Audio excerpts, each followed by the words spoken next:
Çok teşekkür ediyorum. Merhaba Şişli, merhaba İstanbul, hoş geldiniz. Nasılsınız, iyi misiniz? Her zaman olduğu gibi harika görünüyorsunuz. İyi ki varsınız. 19 Mart darbesinin ardından Türkiye ayağa kalktı. 200 gündür İstanbul'un ve Türkiye'nin meydanlarında kesintisiz bir direniş gerçekleştiriyoruz. 200 gündür bizi hiç yalnız bırakmadınız. Her birinize ayrı ayrı teşekkür ediyorum. İyi ki varsınız. Bizleri bugün sizlerle bir araya getiren Şişli İlçe Başkanımız Caner Can Kartal'a yürekten teşekkür ediyorum. Ve buradan Şişli'nin seçilmiş belediye başkanı Emrah Şahan'a bir selam gönderiyorum. Değerli büyüklerim, sevgili dostlar, bugün hep birlikte Şişli'deyiz. Şişli bu toprakların onurlu yürüyüşünün tanığıdır. Burada hürriyet mücadelesinin sembolü Abide-i Hürriyet anıtı göğe yükseliyor. Gazi Mustafa Kemal Atatürk 16 Mayıs 1919 günü Şişli'deki evinden çıkarak milli mücadeleyi başlattı. Şişli Meydanı tarihler boyunca emeğin meydanı oldu, direnişin meydanı oldu, mücadelenin meydanı oldu. 19 Mart darbesiyle birlikte Şişli'ye bir kayyum atandı, demokrasiye darbe vuruldu. Şişli hem geçmişte hem bugün direnişin meydanıdır. Direnişin meydanına hepiniz tekrar hoş geldiniz.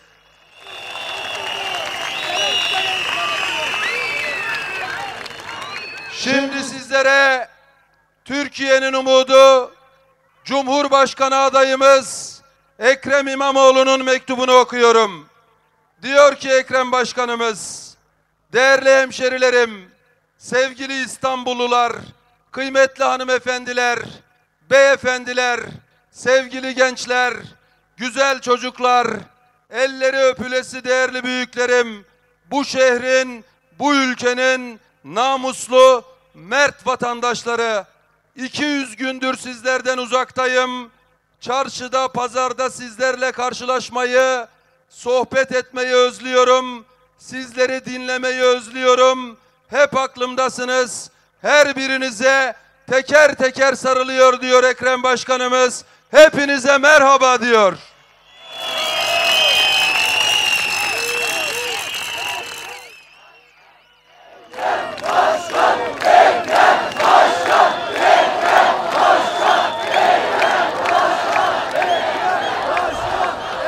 Diyor ki Ekrem Başkanımız, ben ve çalışma arkadaşlarım, milli iradenin temsilcileri, seçilmiş belediye başkanlarımız, aylardır görevimizden ve sizlerden uzak tutuluyoruz.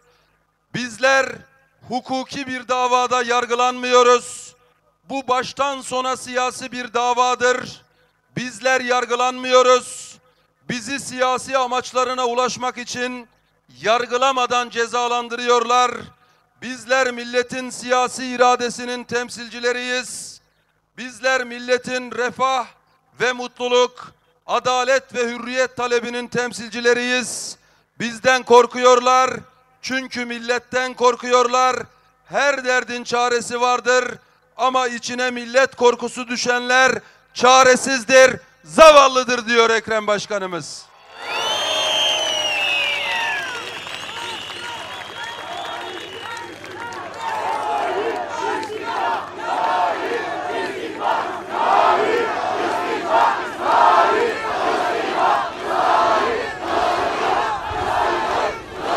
Benim güzel hemşerilerim, onlar milletten korkuyor ama siz hiçbir şeyden korkmuyorsunuz. Resul Emrah Şahan kardeşimi ve diğer kıymetli il ilçe belediye başkanlarımızı haksız hukuksuz hapse atan zihniyete karşı aylardır yılmadan direniyorsunuz. Cumhuriyetin ve demokrasinin, adaletin ve hürriyetin yanında dimdik duruyor ve tıpkı Gazi Mustafa Kemal Atatürk'ün dediği gibi hep birlikte haykırıyorsunuz. Egemenlik kayıtsız şartsız milletindir. Egemenlik kayıtsız şartsız milletindir.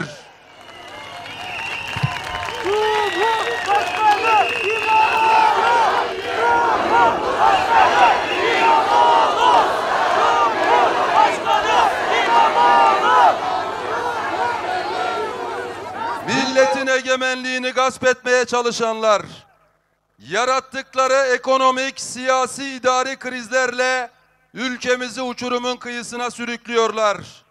İktidar demokrasiden, hukuktan uzaklaşıp zorbalaştıkça ekonomi düzelmez hale geliyor. Devlet, eğitim, sağlık, adalet, güvenlik gibi temel hizmetleri doğru dürüst yerine getiremez hale geliyor. Tek bir şahsa göre dizayn edilmiş, ilk günden beri kriz üreten bir avuç insanı zenginleştirirken milletin çoğunluğunu yoksullaştıran bu sistemi değiştireceğiz. Milletin değil, bir avuç insanın çıkarlarına hizmet eden bu insafsız düzeni değiştireceğiz. Ve bu düzeni hep birlikte değiştireceğiz. Herkes için, her yerde adaletin ve hürriyetin güvencesi olacak tam demokratik bir rejim kuracağız. Herkese refah ve bereket getirecek, herkesin kendisini eşit hissedeceği insanca, hakça bir düzen inşa edeceğiz. Çıktığımız bu zorlu, acılı, meşakkatli yolun hedefleri çok ama çok büyüktür. Milletimizin umutları, özlemleri, hayalleri ne kadar büyükse işte o kadar büyüktür. Bir avuç insana karşı 86 milyonun gücüyle, 86 milyonun kardeşliğiyle başaracağız ve bunu hep birlikte başaracağız diyor Ekrem Başkanımız.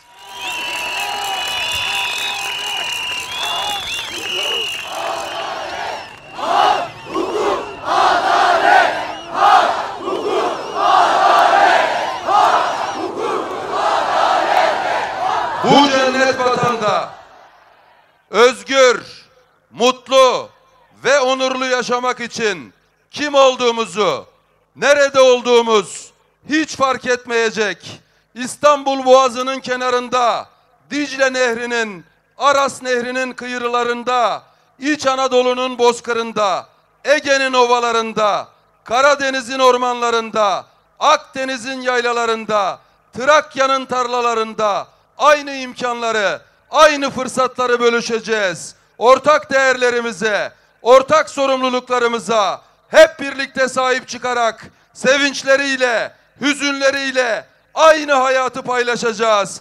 Birbirimize sarılacağız, birbirimizden güç alacağız. Her şey çok güzel olacak. Her şey çok güzel olacak. Her şey çok güzel olacak. Her şey çok güzel olacak. Milletime inancım, güvenim sonsuzdur. Sizleri çok seviyorum. Ekrem İmamoğlu, Silivri Zindanı.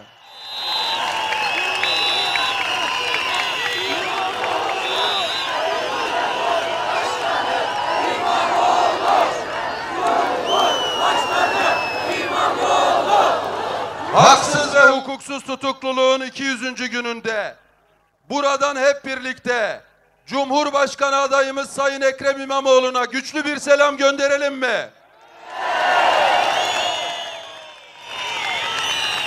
Ve bu büyük direnişimizde bizleri hiç yalnız bırakmadı.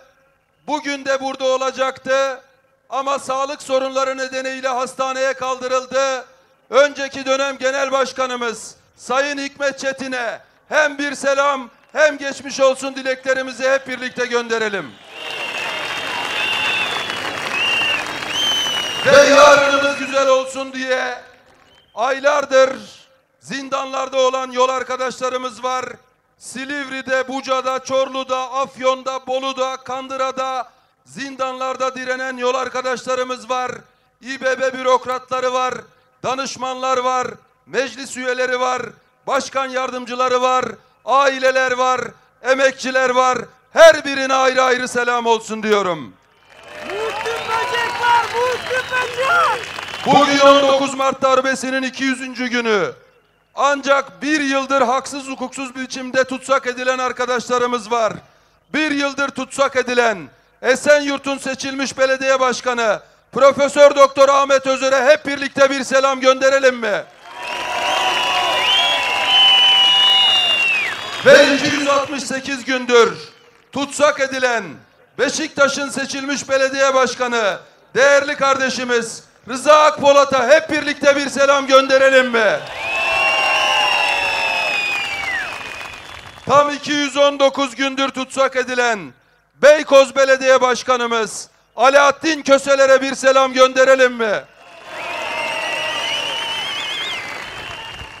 200 gündür tutsak edilen parti meclis üyemiz Baki Aydöner'e, milletvekilimiz Aykut Erdoğdu'ya ve Şişli'nin seçilmiş belediye başkanı Resul Emrah Şahan'a bir selam gönderelim mi?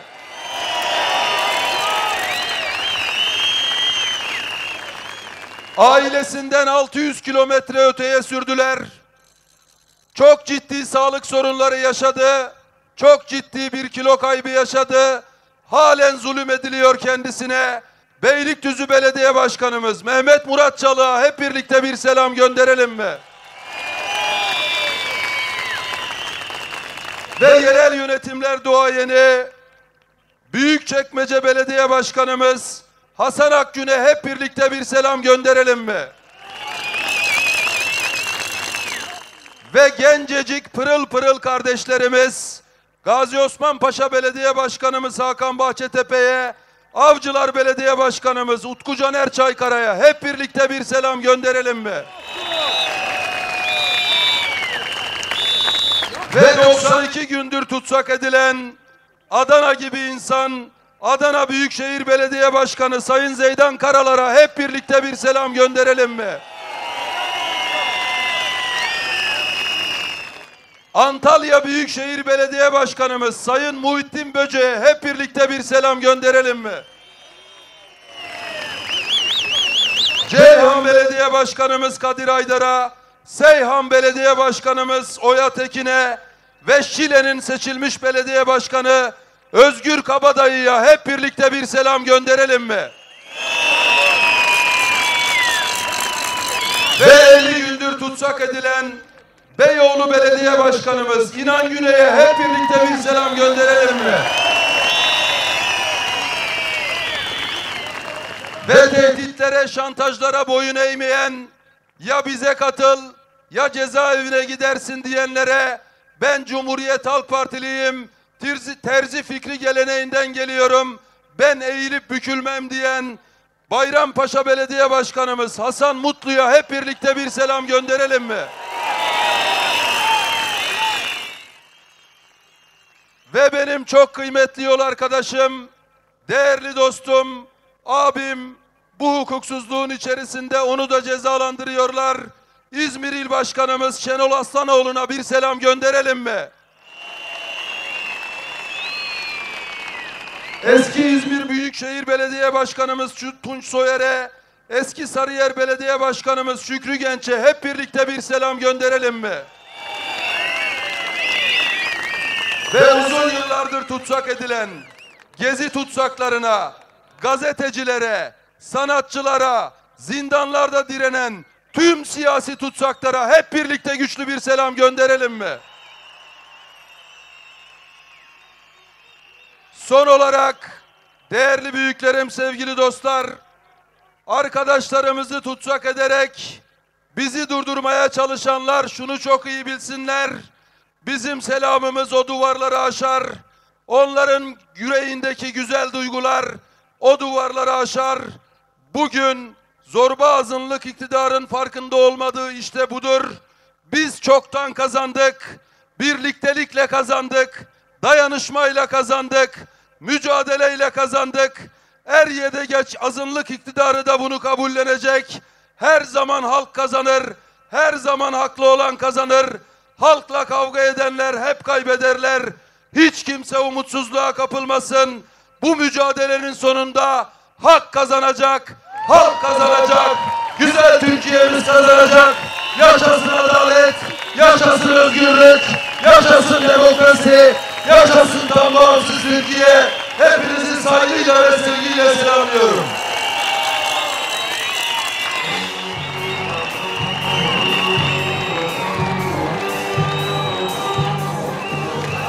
Şimdi Sayın Genel Başkanımız biraz sonra sizlerle duygularını paylaşacak. Öncelikle hızlıca Cumhuriyet Halk Partisi'nin ilçe bayraklarını hemen indirebilir miyiz sevgili yol arkadaşlarım? Hızlı bir biçimde Cumhuriyet Halk Partisi bayraklarını indiriyoruz. Cumhuriyet Halk Partisi örgütüne yürekten teşekkür ediyorum. İyi ki varsınız.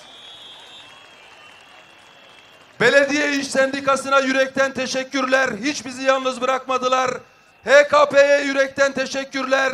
EHP'ye yürekten teşekkürler. Ve Türkiye İşçi Partisi burada bizi hiç yalnız bırakmadı. Hep birlikte büyük bir mücadele veriyoruz. Türkiye İşçi Partisi'ne teşekkürler. Eğitim Sen'e büyük bir teşekkür. KESK'e büyük bir teşekkür. DİSK'e büyük bir teşekkür. Sol Parti'ye büyük bir teşekkür. Teşekkür ettiğim kurumlar, lütfen bayraklarımızı toplayalım. Hepinize ayrı ayrı teşekkür ediyoruz. İyi ki varsınız. Herkese iyi akşamlar, saygılar sunuyorum. Çok teşekkür ediyoruz Cumhuriyet Halk Partisi İstanbul İl Başkanımız Sayın Özgür Çelik'e.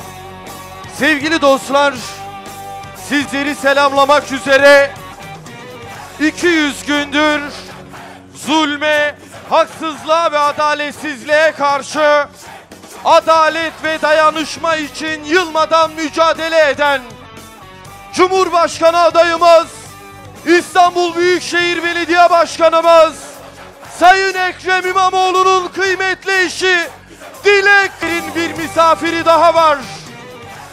Balıkesir Büyükşehir Belediye Başkanımız Ahmet Akın aramızda. Hoş geldiniz.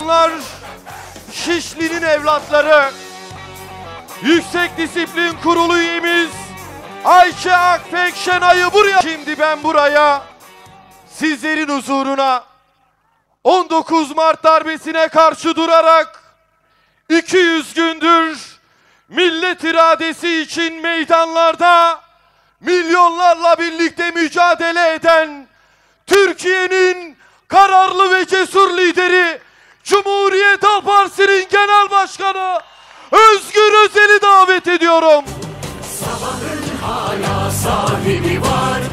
Türkiye İttifakı'nın mimarı, umudumuz, Genel Başkanımız Özgür Özel sizleri sevgiyle, saygıyla selamlıyor.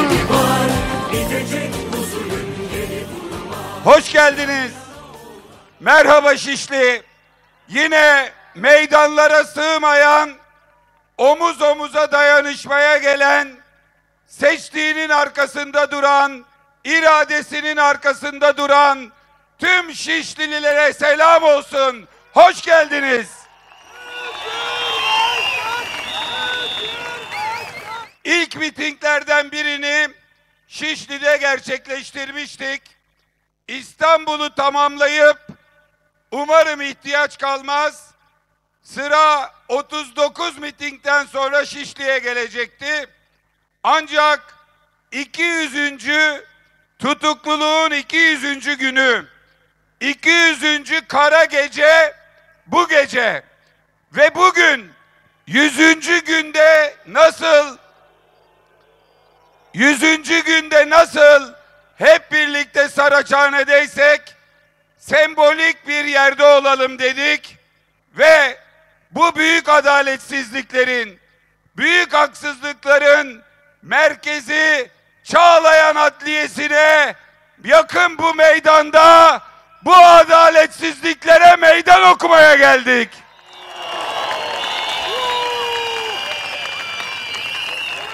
Kaldır başını utangaç vatanım, mutluluğa birkaç fırça vuracağız.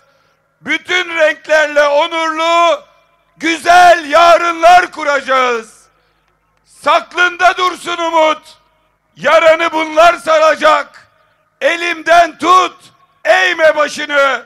Biliyorsun hiçbir güzellik sen olmadan yaşanmayacak. siz olmadan yaşanmayacak.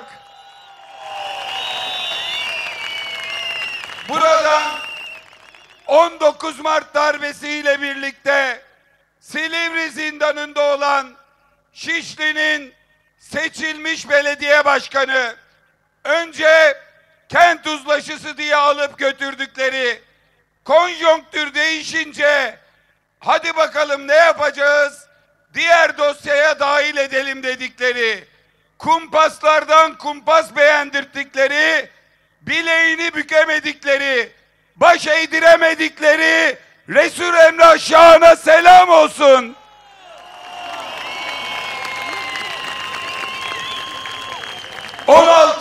On altı belediye başkanımız zindanlarda tutuluyor ve Büyükşehir Belediye Başkanımız suçu büyük, Erdoğan'ı yenme suçundan dolayı hapiste tutulan, 31 yıl önce aldığı diploması iptal edilen, yenemeyeceğini bildiği için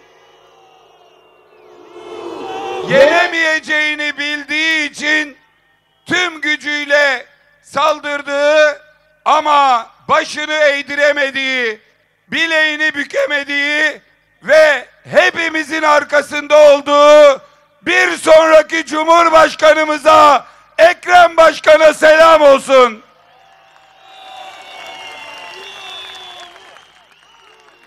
...200 gündür buradayız, meydanlardayız, haksızlığa, hukuksuzluğa direniyoruz. Ve bu akşam 60. kez, tam 60. kez bir miting yapmak için değil, bu kadar haksızlığa, hukuksuzluğa karşı hep beraber 60. eylemi yapmak için buradayız.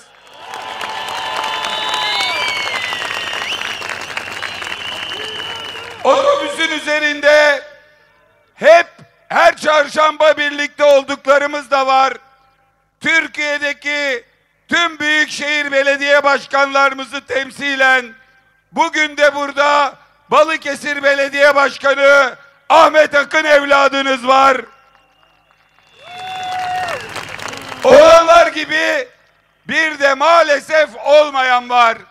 Partimizin en genci, Saraçhane'de her akşam orada duran, her mitinge koşan gelen, buraya çıkıp tüm ısrarımıza rağmen partimin, genel başkanımın arkasındayım diyen sevgili Hikmet Çetin Genel Başkanımız,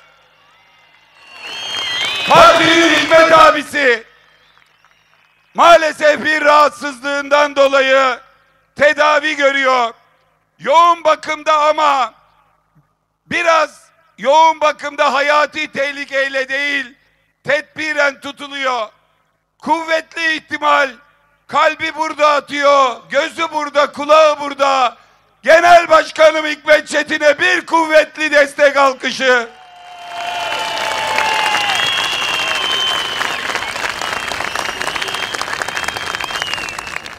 Biliyorsunuz Çağlayan Adliyesi'nde bir iftiranameyi bir türlü hazırlayamadılar.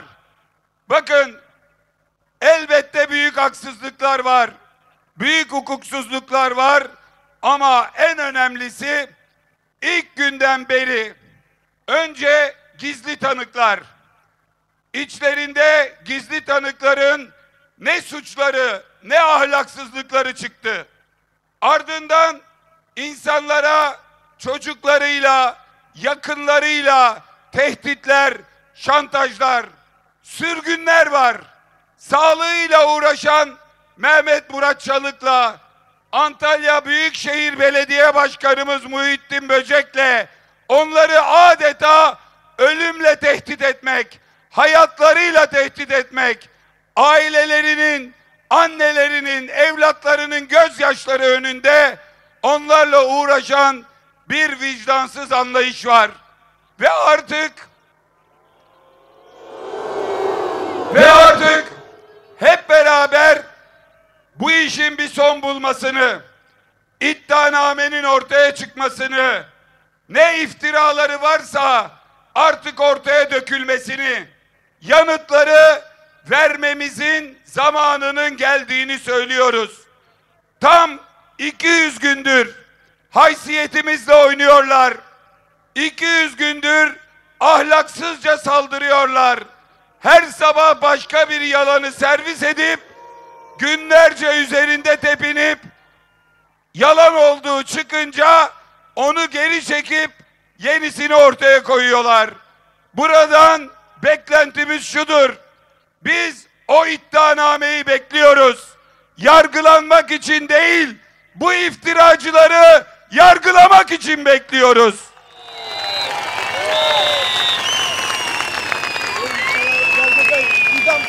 Dur bakayım.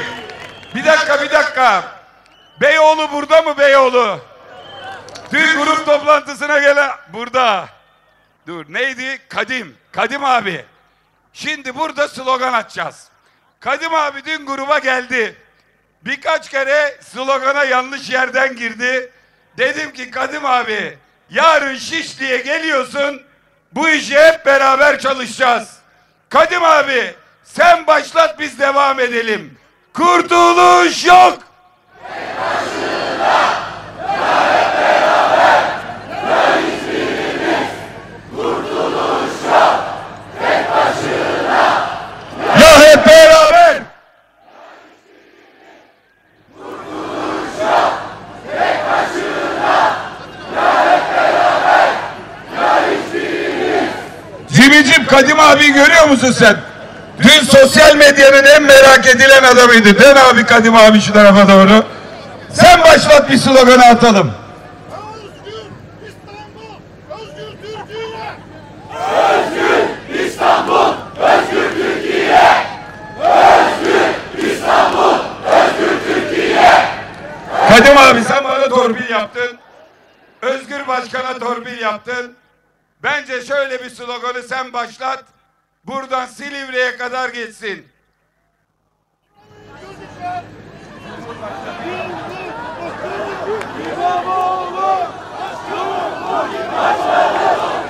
Cumhur!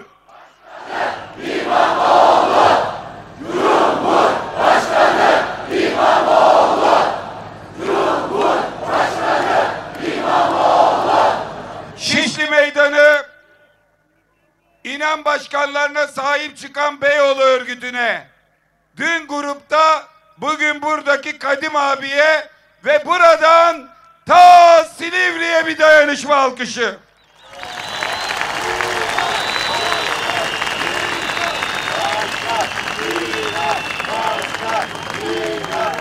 AK Parti artık siyaset üretmeyi bıraktı. Erdoğan malum mindere çıkamıyor. Kendisine güvenmiyor. Partisine güvenmiyor. Ana kademeye, kadın kollarına, gençlik kollarına güvenmiyor. Ne yapıyor? Bunlarla olmaz, bizden olmaz. Artık bana bunları yenecek başka bir kuvvet lazım dedi ve bakan yardımcısını İstanbul'a Cumhuriyet Başsavcısı olarak yolladı. AK Parti yargı kollarını kurdu. Bugün Çağlayan Adliyesi'ndeki Cumhuriyet Başsavcısı değildir. Çünkü anayasaya göre, yasalara göre bir hakim, bir savcı siyasete atılırsa, bırak atılmayı meylederse, aday adayı olursa bir daha oraya dönemez. Oysa hakimlik yaptığı o adliyeden Ankara'ya gitti. Bakan yardımcısı oldu. Fevkalade siyasi bir görevi üstlendi. Sonra buraya bu operasyonu yürütmek üzere özel olarak yollandı. Bu büyük yasağa rağmen anayasa yazılırken bakan yardımcılığı yok diye arkasından dolanıp kendisini buraya getirenlere söylüyorum. Aldığı hiçbir karar, yaptığı hiçbir soruşturma ne anayasaya uygundur, ne vicdana uygundur, ne etiğe uygundur. Bir partinin yargı kolları genel başkanlığından başka hiçbir görevi yapmamaktadır. Biz ona bu yaptığı zulmü de onu oraya atayana da günü geldiğinde bunun hesabını soracağız. Andolsun ki soracağız.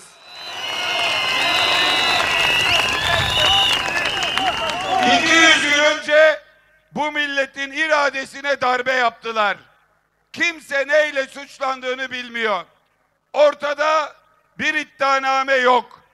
Ancak tarafsız olması gereken HSK'nın kararına göre hazırladığı iddianameyi mahkemeyi görecek, yargıcı etkileyecek şekilde konuşmaması gereken başsavcı çıkıyor, diyor ki bu 100 yılın en büyük yolsuzluk dosyasıdır.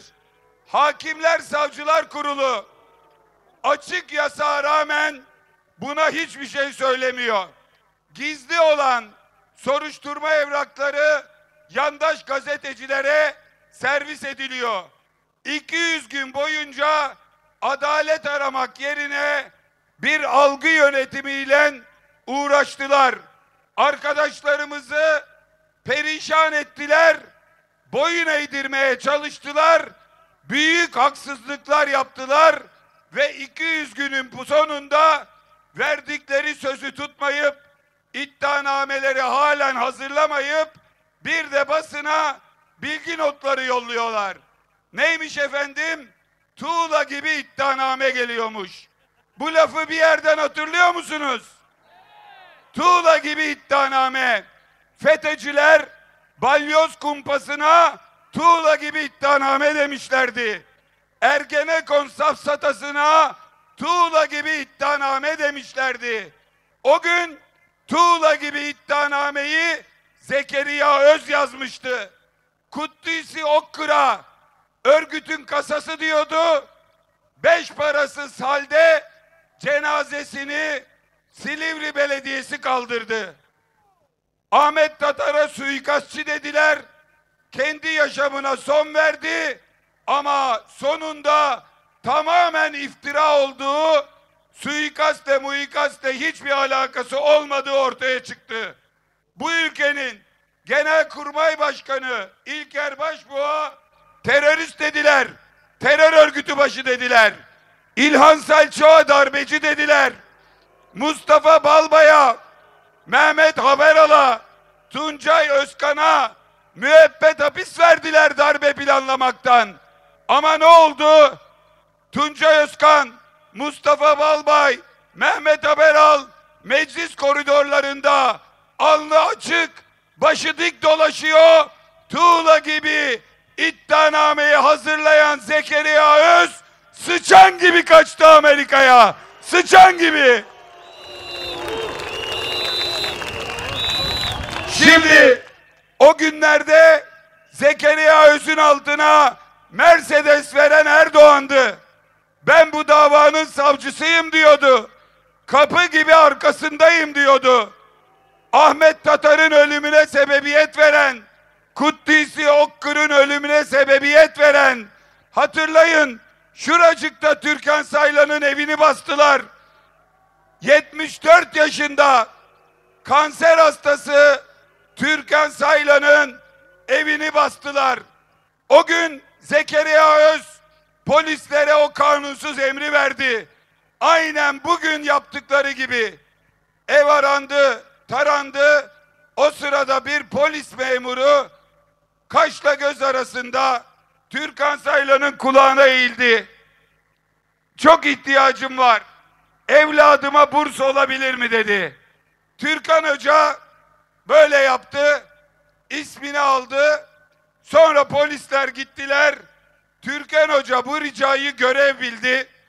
Aileye ulaştı. Burs ayarlandı.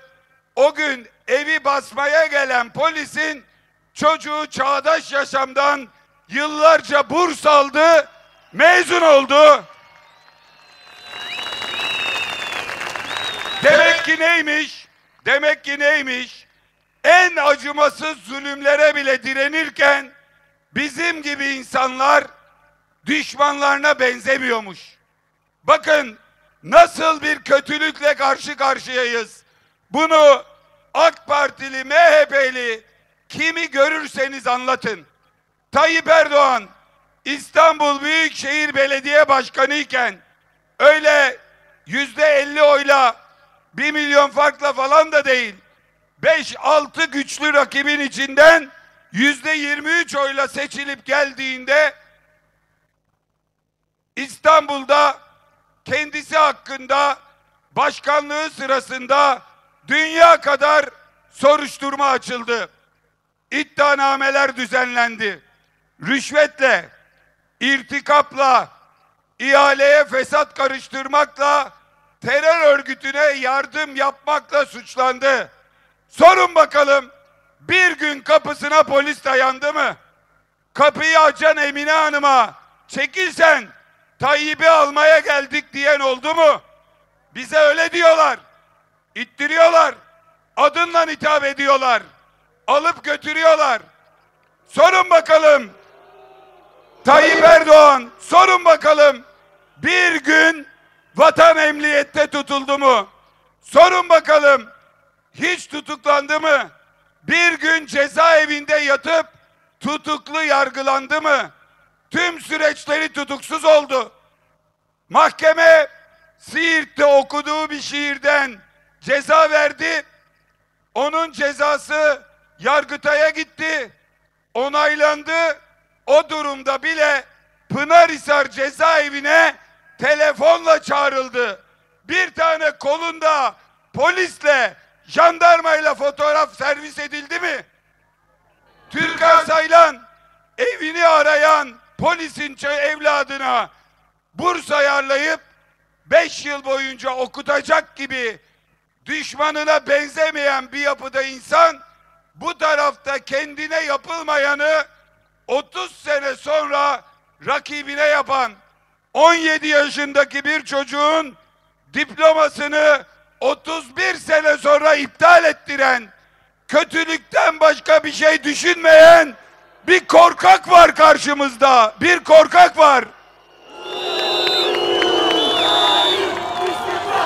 Buradan Tayyip istifa! Tayyip istifa! Tayyip istifa! Tayyip istifa! Tayyip istifa! bugün çıkmış grup toplantısını AK Parti Genel Merkezi'nde yapıyor. Diyor ki aman efendim Allah bunların eline düşürmesin diyor.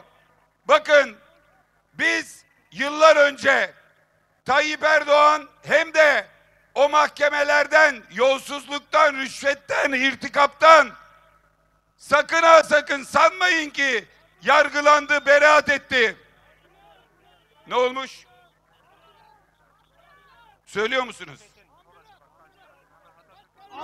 Şurada Atatürk'ün olduğu yerin hemen yanında bir bayılan birisi var. Çetin'i bir göreyim. Nerede Çetin? Elini kaldır. Tamam. Geliyor. Şuradan açıyorlar. Sağlık görevlilerine bir kuvvetli alkış yapalım.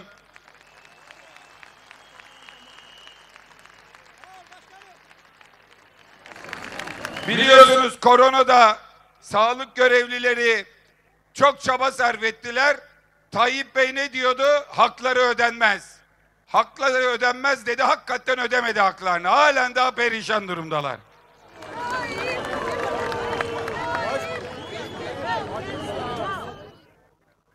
Dur bir bakalım.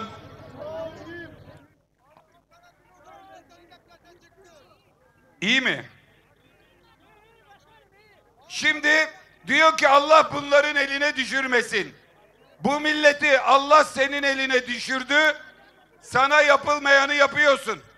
Sen rüşvetten, irtikaptan, zimmetten yargılanırken iktidar olmak yetişti. Akbil davasından ayrıldın.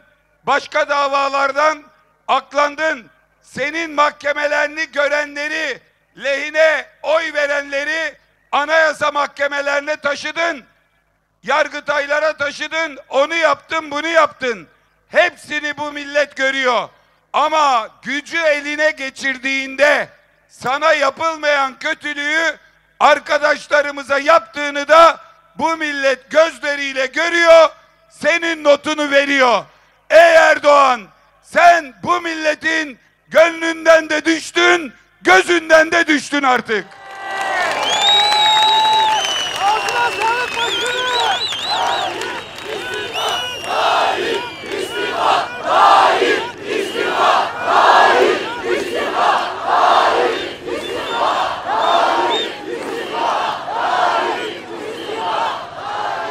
Hatırlayın, Erdoğan ne demişti bu soruşturma başladığında? Bir aya varmaz, birbirlerinin yüzüne bakamayacaklar, ailelerinin gözünün içine bakamayacaklar. Bak, ne kadar kötü imalar, ne kadar iddialı bir iftira. Bakın şimdi Ekrem Başkan'ın yerine Dilek İmamoğlu'nun gözüne siz bir bakın bakalım.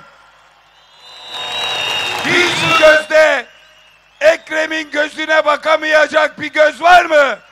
Dilek Hanım'a da, bütün tutuklu eşlerine de, hepinize de Allah güç verdi, kuvvet verdi. Allah hepinizden razı olsun. Biz birbirimizin gözüne de bakıyoruz, yüzüne de bakıyoruz.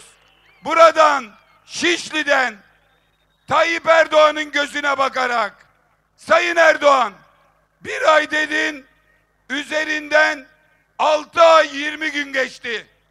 Sokaktayız, meydandayız.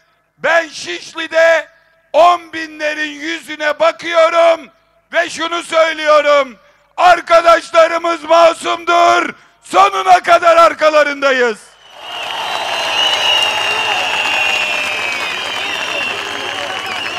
Diyor ki CHP birbirine düşecekmiş. Bizi birbirimize düşürmek için kayyımları denediler. Mahkemeleri denediler. İftiracıları denediler. Cumhuriyet Halk Partisi her geçen gün büyüyerek bir arada duruyor.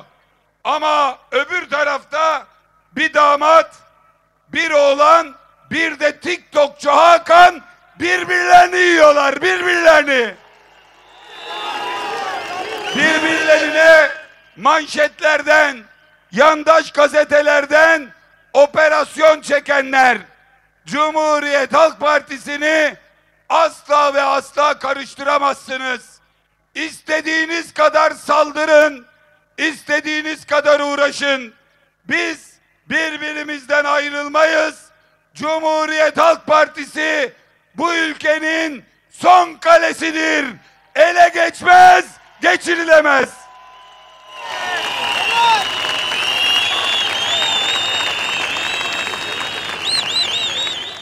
Dünyada uluslararası çok itibarlı bir enstitü var. Bu enstitü Ekonomi ve Barış Enstitüsü. Bir endeksleri var. Ve 163 ülkede küresel huzur endeksine bakmışlar. Maalesef üzülüyorum söylemeye, 163 ülke arasında Türkiye 146. sırada. Bizden bir kötü sırada Filistin var. 2 yıldır bombardıman altında, soykırım görüyor. 67 bin kişi ölmüş, yarısı çocuk, kadın. Ama oradaki huzur Türkiye ile aynı. Bizden daha iyi olan ülkelerde Irak var, Nijerya var. Uzmanlar toplumun bu ruh haline yurttaş hüznü diyorlar. Anketler vatandaşın korkusunu ortaya koyuyor. Eskiden herkes telefonunun dinlendiğinden şüphe ediyordu. FETÖ zamanında, şimdi esas kaygı sabah erken saatte gözaltına alınmak, tutuklanmak diye ifade ediyor insanlar. Normal vatandaşı sabah kapım çalınacak mı korkusuna kaptıranlar bu ülkede korku imparatorluğu kuranlardır. Korkuyu örgütleyenlere, korkuyla iktidarda kalmaya çalışanlara karşı umudu örgütlüyoruz. Geleceğin güzel günlerinin müjdesini veriyoruz. 12 metrekarelik zindanlarda moralleri yüksek arkadaşlarımız 1000 odalı salaylarda panik halinde olan rakiplerine korku salıyorlar. Korku salıyorlar.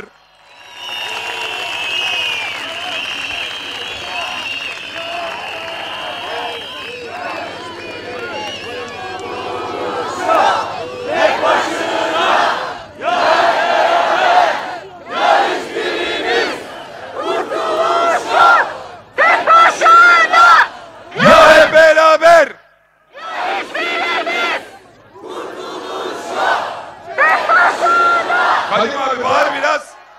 Otobüs duyarsa devreye giriyor. Şimdi Kadim abi yine biraz geç kaldı. Hep beraber başlıyoruz. Otobüs ayarlı. O seviyeye çıkarsa o da katılacak. Kurtuluş yok. Tek başına, ya hep beraber, ya hiçbirimiz. Kadim abiye de bir alkış. Geç otur abi, geç böyle.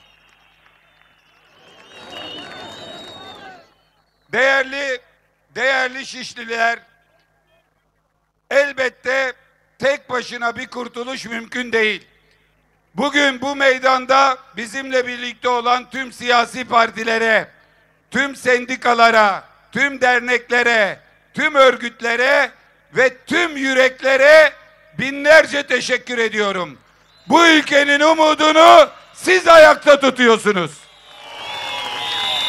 Haftanın ortasında hava soğumaya başlamış.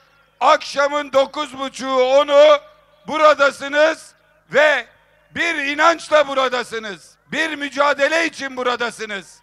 İnanın bu meydanlar hem mahkemelerdeki adalet talebinin hem seçtiklerimize yapılan haksızlıkların karşısındaki adalet talebimizin meydanları hem de tarihin en büyük ekonomik sıkıntılarıyla boğuşan emeklilerin, emekçilerin, esnafların, çiftçilerin, gençlerin, bütün mağdurların mücadelesini büyüttüğü meydanlar. Sizler böyle bu meydanlara sığmadıkça, bu meydanlardan taştıkça, buraya öfkenizi, direncinizi ve mücadelenizi taşıdıkça bu kötü günlerden kurtulacağız. Elbette biliyoruz, bu iktidar emeklinin düşmanıdır. Geldiğinde 8 çeyrek altında en düşük emekli maaşı, şimdi 2 çeyrek altın. Şaka değil. Tayyip Erdoğan hiç gelmese, hiç karışmasa, hiç emekliye ilişmese, basit hesapla 7 kere 8 56, bugün en düşük emekli maaşı 56.000 lira olacaktı. 7 çeyrek altın alıyordu asgari ücret. Hiç bulaşmasa, gelip uğraşmasa, asgari ücretliye hiç karışmasa, 7 kere 7 49, bugün 49-50.000 liraydı asgari ücret. Ama maalesef asgari ücreti 22.000 liraya mahkum etti. Geçen sene %44 enflasyon varken %30 zam verdi bir yılda. Yani her asgari ücretlinin cebinden %15 sırf enflasyon farkını çaldı. Ayrıca TÜİK 44 gösteriyor ama enflasyon geçen sene 80'di. Şimdi enflasyon sadece Eylül ayında Avrupa'daki bir yıllık enflasyonu bir ayda yaşadı Türkiye. Enflasyonda Avrupa birincisiyiz. Ve Avrupa'nın en yoksul ülkesiyiz. Ve dünyanın vergisi en adaletsiz toplanan ülkelerinden bir tanesiyiz. Şişli'den bıkmadan, usanmadan söylemek lazım. Türkiye'de 100 lira vergi toplanıyor.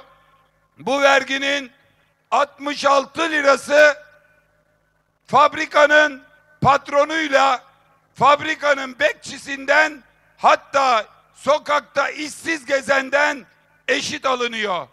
Dolaylı vergi. elektrikten, sudan, telefon faturasından, evladına aldığın sütten, evine aldığın ekmekten, ilaçtan, fabrikatör, milyarder de aynı vergiyi alıyor, veriyor.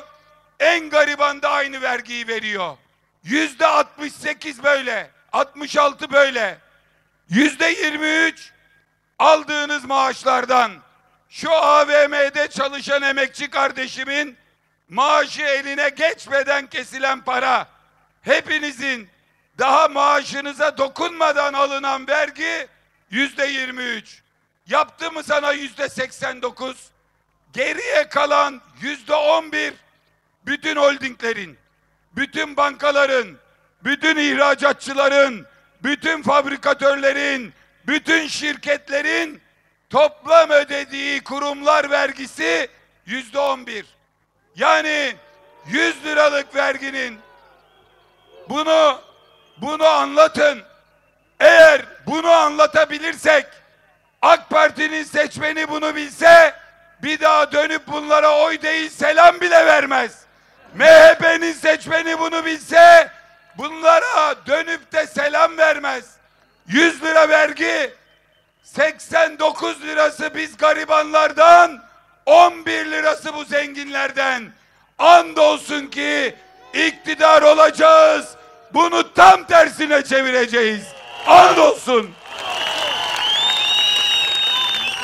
Bu mücadeleyi vermeye, hep beraber vermeye, hakkımızı söke söke almaya, kısa çöpün hakkını uzun çöpten, bu milletin hakkını bu ülkeyi yöneten bu uzun adamdan almaya, onu yollamaya, halkın iktidarını kurmaya hazır mısınız? İşte bunun için mücadele ediyoruz. Ekrem İmamoğlu'nun özgürlük mücadelesi ülkenin iktidar mücadelesidir. Bizim arkadaşlarımızın özgürlük mücadelesi emeklinin 2 çeyrek altına değil, 8 çeyrek altına, 10 çeyrek altına ulaşma mücadelesidir. Asgari ücret niyetleniyorlar şimdi. Siz mücadele etmezseniz, biz mücadele etmezsek, sesimizi yükseltmezsek, direnmezsek, eylem yapmazsak asgari ücrete %20 zam yapmaya hazırlanıyorlar. Yani asgari ücreti 26 bin lira yapmaya bir yıl boyunca daha, yani bu sene Ocak'tan 2026 sonuna kadar 26 bin liraya geçinin demeye hazırlanıyorlar. Biz buna sessiz kalmayacağız. Asgari ücretlinin hakkını alacağız. Emeklinin hakkını alacağız. Vermeyecekler, vermeyenleri indireceğiz. Halkı iktidara getireceğiz.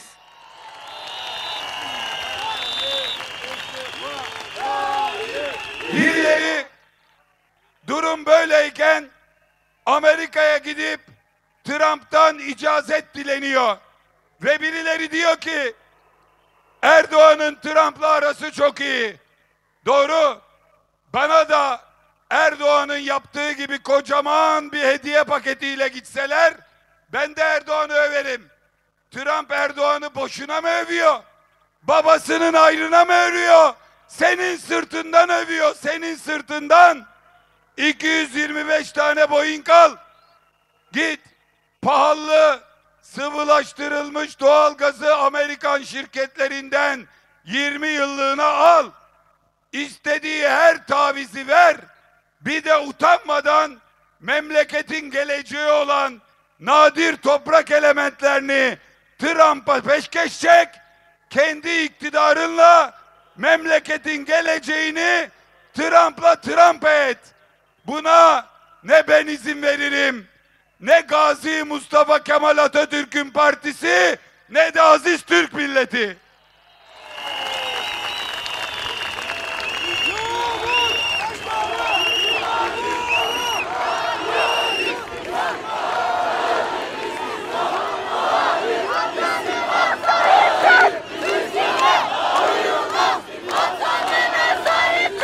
Türkiye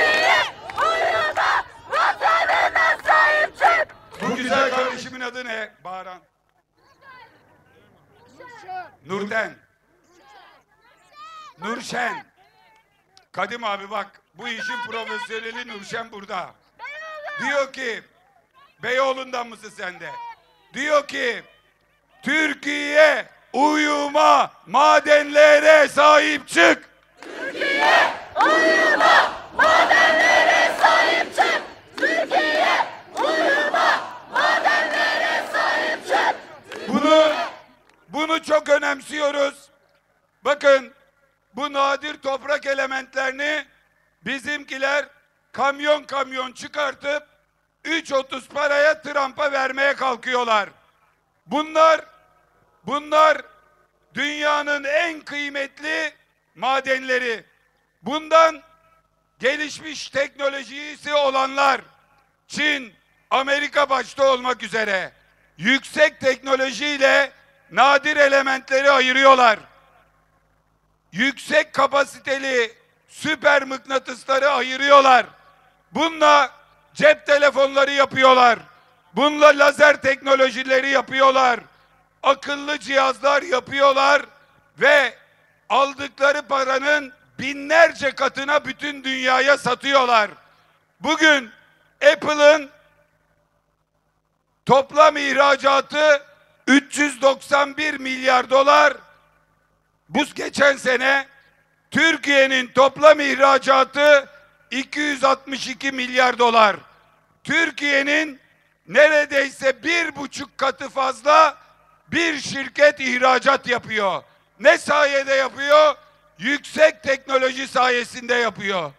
Bu Erdoğan sırf iktidarda kalabilmek için, sırf Trump'ın desteğini alabilmek için bunu cevher halinde kamyon kamyon Amerikan şirketlerine verecek, ülkemizin geleceği çalınacak.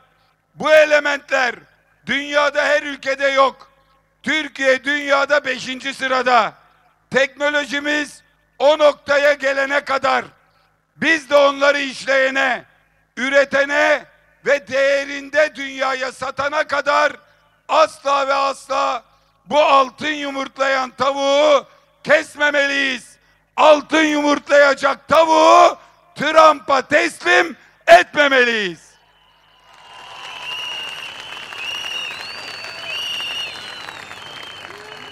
Burada diyorlar ki Trump'la Erdoğan'ın ilişkisi iyi. Trump Erdoğan'ın koltuğunu tuttu. Tutar tabii. Boeing'i alırsan tutar. Nadir elementleri verirsen tutar. Ülkenin geleceğini Trump'a verirsen koltuğunu tutar. Ayrıca mesajı veriyor. Koltuğun elimde, sözümden çıkma, çekerim koltuğu altından diyor. Buradan Erdoğan'a sesleniyorum. Trump sayesinde oturulan koltuk meşru koltuk değildir. İnsanı bir makama millet getirir.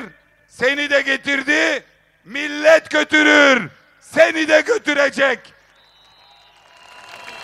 Darbeye niyetlenerek, Amerika'dan icazet alarak, iktidarı Trump'a yaslanarak sürdürerek asla devam edemezsin. Milletin gönlünden kopan, gözünden düşen iktidardan da düşecek. Trump'a sarılarak iktidarda kalamazsın. Millete sarılıyoruz. Seni iktidardan göndermeye hazırlanıyoruz.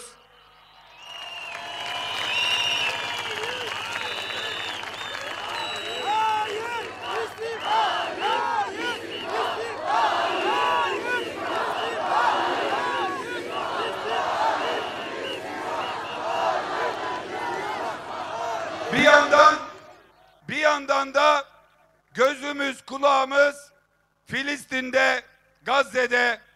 Biliyorsunuz bundan 2 hafta önce hep beraber Filistin'de diğer muhalefet partileriyle birlikte hep birlikte Eyüp Sultan'da Filistin için bir miting yapmıştık. Biz mitingler yaparken iktidar susuyordu. Diğer taraftan Amerika'ya gidip Netanyahu ile kayıkçı kavgası yaparken onun baş destekçisi Trump'la görüşmeler, anlaşmalar yapmaya çalışıyordu. O gün açıkça söyledim. Bana dostunu söyle, sana kim olduğunu söyleyeyim.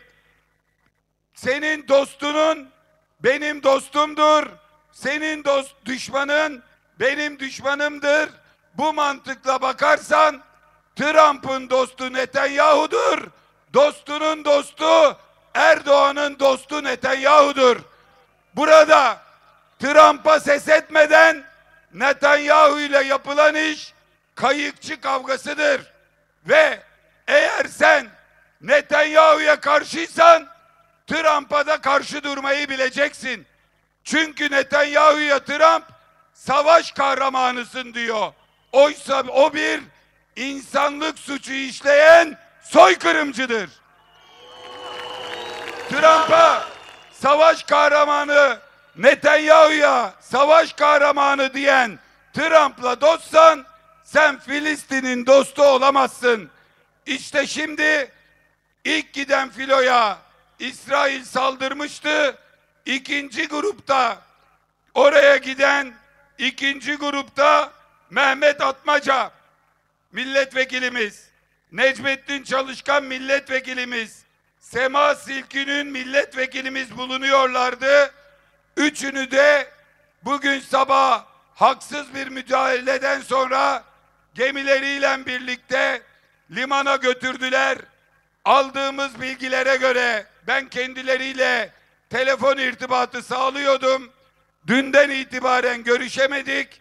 Sayın Arıkan'dan, Saadet Partisi Genel Başkanı'ndan ve Sema Hanım'ın eşinden aldığımız bilgilerle şu anda Filistin'de gözaltındalar. 3 milletvekilimiz tutuklanıp cezaevine konulmaya çalışıyor ve bu konuda buradan Cumhuriyet Halk Partisi olarak en derin dayanışma duygularımızı iletiyoruz ve İsrail'e sesleniyoruz. Aklını başına al. Milletvekillerini, bütün aktivistleri, Türkiye Cumhuriyeti vatandaşlarını ve dünyadan oraya giden Filistin için dayanışan aktivistleri serbest bırak. Sen savaş suçu işliyorsun, insanlık suçu işliyorsun. Biz Filistin'in arkasındayız. Sonuna kadar mazlumlarla dayanışma içindeyiz.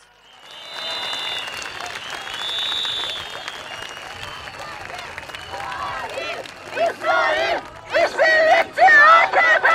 Katil! İsrail, işbirlikçi AKP! Katil! İsrail, işbirlikçi AKP! Katil! İsrail, işbirlikçi Buradan bir konuyu dile getireceğim. O günleri hatırlayacaksınız ve bugünü hatırlayacaksınız. Biliyorsunuz Saraçhane'de ilk gün ne olacaksa bugün olacak demiştik. Koşun gelin, seçtiğinize sahip çıkın, iradenize sahip çıkın demiştik. Onlar o gün sizler Saraçhane'ye ulaşmayın diye köprüleri kaldırdılar, gemileri bağladılar. Oraya ulaşan metroların istasyonlarını kapattılar. Bütün otobüs seferlerine engel oldular. Ama 7 kilometre uzaktan koştunuz, 100 binler oldunuz, 500 bin oldunuz, 1 milyon oldunuz ve Ekrem Başkan'a, Saraçhane binasına sahip çıktınız, kayyumu püskürttünüz. Biz orada 1 milyonken, biz orada 1 milyonken o meydanı görenler vardı. O meydanı drone görüntüleriyle dünyaya gösterenler vardı. Bir de o meydanı görmezden gelenler vardı. Biz görmezden gelenlere dedik ki bizi görmeyeni biz de görmeyeceğiz. En tepede de olsanız sizi yerle bir edeceğiz. O meydanı görmeyen, örneğin NTV'yi hatırlıyor musunuz? O günlerden önce yaptığı reytingler 2,5'lar 3'ler görüyordu. En son reytingini görüyor musunuz? 0,47. Beter olsun. Beter olsun. Ve boykot listeleri yayınladık. Dedik ki bu meydanı görmeyeni izlemeyin. Bir de bunların firmalarından alışveriş etmeyin.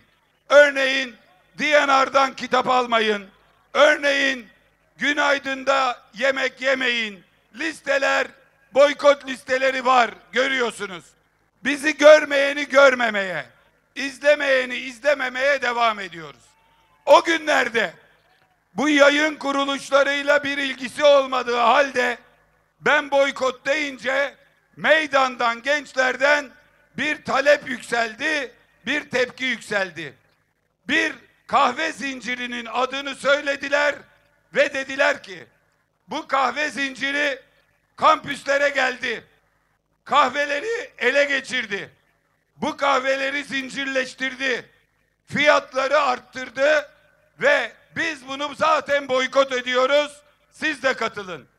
O günden sonra biz de boykot listesini aldık. Geçtiğimiz haftalarda konuyla ilgili bizimle görüşmek istediklerinde gençlere yönlendirdik.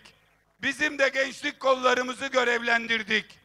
O kahve zinciri kampüslerde ve bütün Türkiye'de cirosu neredeyse kendi ifadeleriyle 1/10'a kadar düşmüş. Geldiler ve dediler ki biz kampüslerdeki fiyatları kendileri bir rakam açıkladılar. Ben söylemeyeyim. Bakılınca görülüyor. Ciddi şekilde düşürdük. Gençler dedi ki bize ne? Siz geldiniz, buralara girdiniz, kartelleştiniz.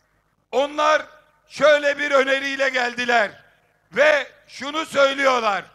Biz hangi kampüsteysek bu kampüsteki kahve satışından bütün karımızı 19 Mart darbesinden zarar gören, yurdundan çıkarılan öğrenciye yurt olarak, bursu kesilene burs olarak ya da işinden olan maaşı kesilen hapse atılanların çocuklarına yardım için oluşturulan fona bütün üniversite kampüslerinin karını olduğu gibi aktarıyoruz dediler. Burada biz Cumhuriyet Halk Partisi olarak kurumsal olarak boykot listemizden kendilerini çıkardık. Ancak takdir gençlerindir. İndirime baksınlar, samimiyete baksınlar. Biz Cumhuriyet Halk Partisi olarak boykot listesinden çıkarıyoruz ve açıkça şunu söylüyoruz. Bize bundan sonra yan bakanı, görmeyeni, gençleri kızdıranı onlarla birlikte, hep birlikte biz de protesto etmeye devam edeceğiz. Takdir gençlerindir, gençlerin değerlendirmesidir. Biz buradan sonra yarın sabah Madrid'e gidiyoruz. Madrid'de Sosyalist Enternasyonel toplantısına katılıyoruz. Orada önce Gazze'deki insanlık dramına karşı, sonra ve en önemli şekilde, en hassas şekilde Türkiye'de yaşanan 19 Mart darbesini 79 ülkeden 87 partiyle dünyaya duyurmaya, bu büyük mücadeleye uluslararası destek sağlamaya, bu darbeye karşı Türkiye'de olduğu gibi tüm dünyada baş kaldırmaya devam ediyoruz. Herkes şunu bilsin ki Erdoğan'ın çizdiği sınırların içinde siyaset asla yapmayacağız. Bizi dünyaya şikayet etmeyin. Vaktiyle ahim kapılarına giden sendin. Parti kapatmayı şikayet eden sendin. Avrupa'dan, Amerika'dan destek arayan sendin. 15 Temmuz darbesini dünyaya birlikte anlatalım diyen sendin. Şimdi Bizim sana ihtiyacımız yok. 19 Mart darbesini dünyaya anlatacağız. Bu darbeyi bütün dünyaya duyuracağız. Senin bir demokrat değil, otokrat olduğunu bütün dünyaya anlatacağız. Sanıyorlar ki Özgür Özel'i, CHP'yi kendi çizdiğimiz sınırların içine sıkıştırabiliriz. Ona sınır çizebiliriz, istikamet verebiliriz, istediğimiz gibi bir muhalefet partisi olarak tutabiliriz. Asla ve asla size teslim olmayacağız. Çok da vaktimiz yok. Muhalefette de pek daha uzun kalmayacağız. Bilginiz olsun. Bir gün yarın gideceğiz. Cumartesi günü Madrid'den Brüksel'e geçiyoruz. 12 Ekim Pazar günü Brüksel'de, Brüksel Meydanı'nda saat 14'te ne diyorsun? Dur be abim dur, Brüksel'i anlatıyorum, bu da ne yapıyor? Dur. Hasta mı var dedim, bayılan mı var dedim. Tek başına bir şey oldu çocuğa dedim, dur.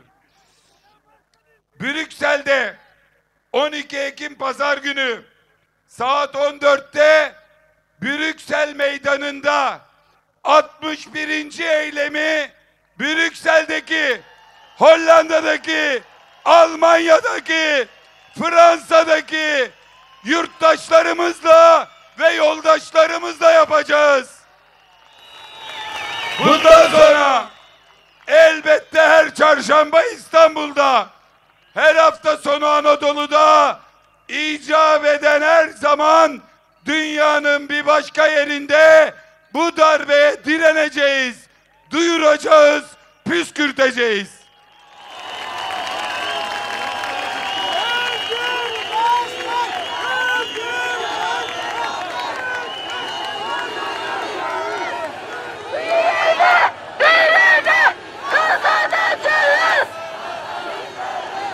Direne Kazanacağız! Direne! Direne! Kazanacağız! Direne! Kazanacağız! bu eylemin en güzel yanı şu: buraya bir sahne kur, en sevilen sanatçıyı getir, en sevilen siyasetçiyi getir. Bir zaman sonra işi olan ayrılır, yoru olan ayrılır, yorulan gider, acelesi olan gider. Ama geliyoruz, toplanıyoruz. Sonuna kadar bir kişi ayrılmıyor. Sonuna kadar bu görev bilinciyle burada duruyorsunuz ya. Bana diyorlar ki Türkiye'nin dört bir yanında Özgür Başkan, Allah sana güç kuvvet versin. Allah bana değil. Ya da diyorlar ki Allah senden razı olsun, benden değil. O en arkada ip gibi dimdik duran var ya, dimdik duran orada. O en arkada ses gitmese de duran var. Duymasa da orada eylem yapan var. Sen varsın ya, oraya sığamadın, oradan bana bakıyorsun. Sana helal olsun. Meydanlara sığmayanlara helal olsun. 60. gece 200. gün darbeyi püskürtenlere selam olsun. Helal olsun. Hepinizi çok seviyoruz. Hepinize minnet doluyuz. Sesimizi duyan, duymayan, değer veren herkese aman ha aman mücadeleyi bırakmayın.